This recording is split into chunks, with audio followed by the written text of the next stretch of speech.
खुम्ब अनुसंधान केंद्र सोलन के वरिष्ठ वैज्ञानिक डॉक्टर अनिल कुमार ने मशरूम उत्पादकों को फसल में होने वाली जीवाणु जनित बीमारियों से सतर्क रहने की सलाह दी है। उन्होंने बताया कि मशरूम में सॉफ्ट रोट, येलो ब्लॉच और ममी डिजीज प्रमुख बैक्टीरियल समस्याएं हैं जो बटन, डिंगरी और शिटाके सहित सभी प्रजातियों को प्रभावित करती है। इन रोगों के लिए मुख्य रूप से सूडोमोनास बैक्टीरिया जिम्मेदार होते हैं। उपचार के लिए उन्होंने 0.5 ग्राम ब्लीचिंग पाउडर या कैल्शियम क्लोराइड प्रति लीटर पानी में मिलाकर स्प्रे करने की सलाह दी।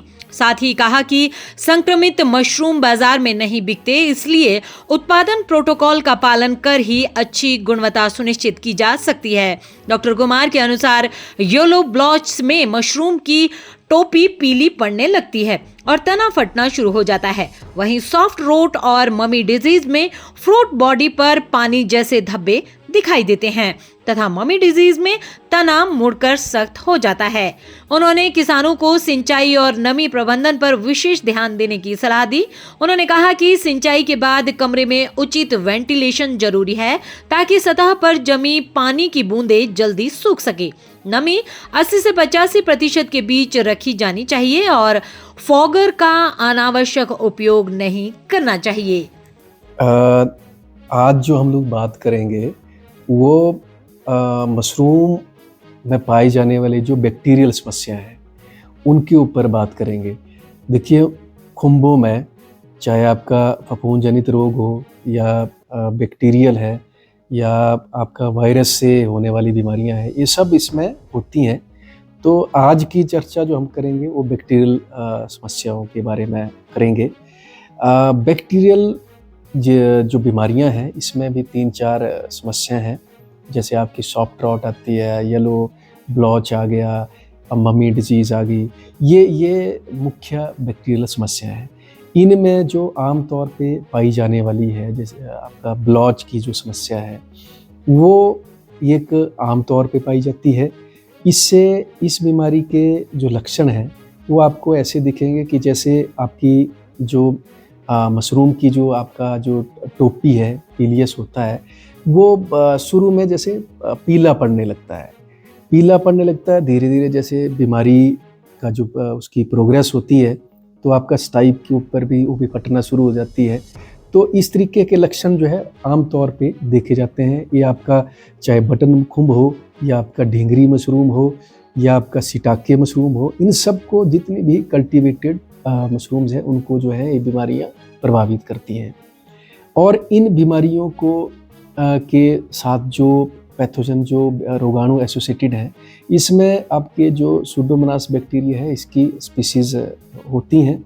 अधिकतर इसी की स्पीसीज जो है भिन्न भिन्न खुम्बों को प्रकोपित करती हैं और इनमें जो है मतलब नुकसान ये पहुँचाती है, क्योंकि आपके जो भी बिल्कुल एडवर्सली अफेक्टेड जो इन्फेक्टेड मशरूम्स होंगी उनका मार्केट वैल्यू कम हो जाता है, आपको प्राइस उसका उतना अच्छा नहीं मिलता। इवन जो प्रोसेसिंग वाले लोग हैं वो भी उनको प्रेफर नहीं करते हैं। अब इसमें थोड़ा समझने वाली जो बात है, जो मैं चाहता हूँ कि किसान थोड़ा समझें उस चीज़ को। ग्रोअर्स को एक चीज़ का विशेष ध्यान देना है कि बीमारी ना आए, इसके लिए उनको जब भी जो भी एक सूचीबद्ध तरीके से जो इरिगेशन करते हैं, इरिगेशन का बिल्कुल वो ध्यान दें कि कितना पानी उनको देना है। गर्मियों का मौसम है तो आप 2-3 बार जब देते हैं उतना दीजिए। ऐसा ना हो कि जैसे पहले ही नमी बहुत ज़्यादा है और पानी आप ज़्यादा दे दें।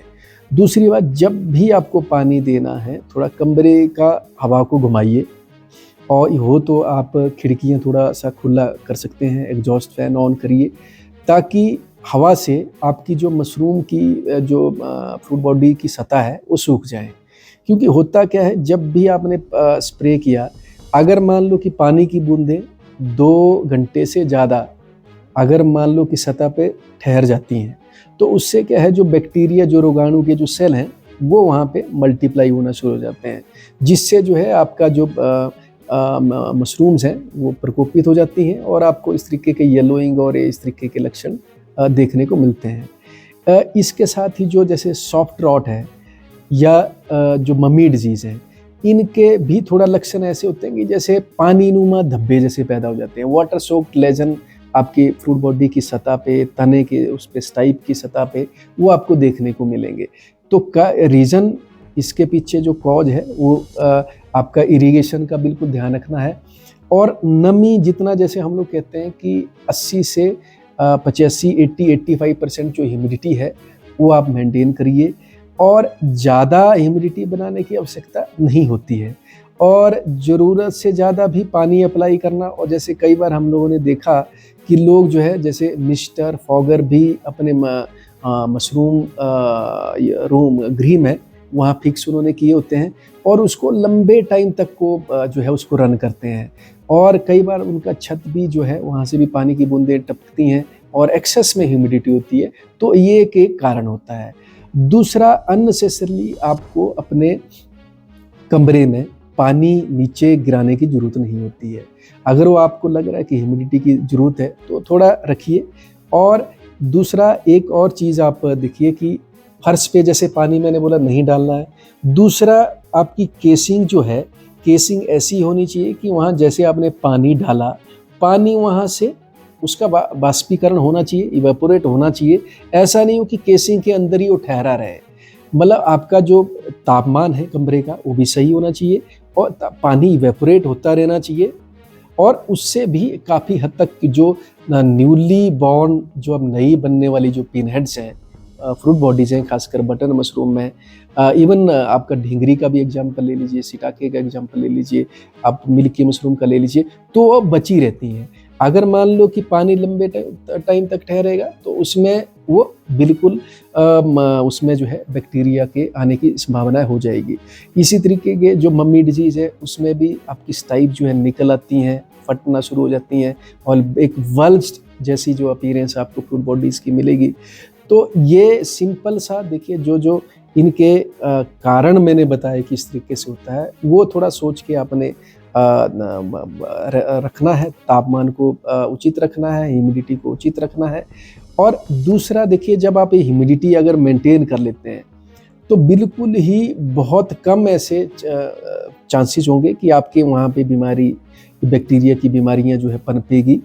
और अगर मान लो आ जाती हैं तो इसके लिए आप जो आम तौर पे हमारे पास जो साधन उपलब्ध हैं, जैसे आपके पास ब्लीचिंग पाउडर है, इसका आप आधा ग्राम 1 लीटर पानी में लेके आप इसकी स्प्रे भी कर सकते हैं। केसिंग में इसको जब पानी देते हैं तो पानी आप के साथ इसको डाल दीजिए, फ्रूट बॉडी की सतह पे भी जाता है तो कोई इसके प्रभाव नहीं है, बैक्टीरिया को मैनेज करेगा। कैल्शियम क्लोराइड भी इसी मात्रा में आधा ग्राम 1 लीटर में आप स्प्रे करिए, और केसिंग में भी और उसकी फ्रूट बॉडी की सतह पे भी। तो इससे जो है इन चीज़ों को नियंत्रित किया जा सकता है।